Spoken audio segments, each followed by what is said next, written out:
Hi hello friends, welcome back to my channel. So பிஜிடிஆர்பிக்கான CV list வந்து release ஆகிடுச்சுங்க. So geography, economic, physical education, history, zoology, commerce, physics, Tamil, chemistry, computer science, English, political science, botany, mathematics, home science. So எல்லா மேஜருக்கான CV லிஸ்ட்டும் வந்து release பண்ணிட்டாங்கங்க. So நீங்கள் போயிட்டு உங்களுடைய major ஏதோ ஸோ அதை கிளிக் பண்ணி நீங்கள் பிடிஎஃப் டவுன்லோட் பண்ணி நீங்கள் செலக்ட் ஆகிருக்கீங்களா அப்படிங்கிறத செக் பண்ணி பாருங்கள். ஸோ டிஆர்பி வெப்சைட் ஓப்பன் பண்ணாலே அதில் பார்த்தீங்கன்னா ப்ரொவிஷனல் செலெக்ஷன் லிஸ்ட் அப்படின்னு சொல்லிட்டு ரிலீஸ் ப்ரொவிஷனல் செலெக்ஷன் லிஸ்ட்டுன்னு சொல்லி கொடுத்துருக்காங்க. ஸோ இதில் உங்களுடைய மேஜர் எதுவோ அதை நீங்கள் கிளிக் பண்ணி அந்த பிடிஎஃபை டவுன்லோட் பண்ணி நீங்கள் செலக்ட் ஆகிருக்கீங்களா அப்படிங்கிறத செக் பண்ணி பார்க்கலாம்.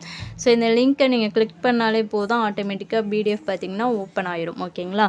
ஸோ அதை நீங்கள் ஓப்பன் பண்ணி உங்களுடைய நேம் இருக்கா, ரெஜிஸ்டர் நம்பர் இருக்கா அப்படிங்கிறத செக் பண்ணி பார்த்துக்கோங்க. அதே மாதிரி ஃபஸ்ட் மார்க் எவ்வளோ, கட் ஆஃப் எவ்வளோ அப்படிங்கிறதையும் நீங்கள் இதில் வந்து தெரிஞ்சுக்கலாம். ஓகேங்களா? ஸோ உடனே செக் பண்ணி பாருங்கள். டிஆர்பி வெப்சைட்டில் போனாலே அது ஆட்டோமேட்டிக்காக இருக்கும். ஸோ நீங்கள் செக் பண்ணி பாருங்கள். ஸோ நெக்ஸ்ட் வீடியோவில் பார்க்கலாம். Thank you to all.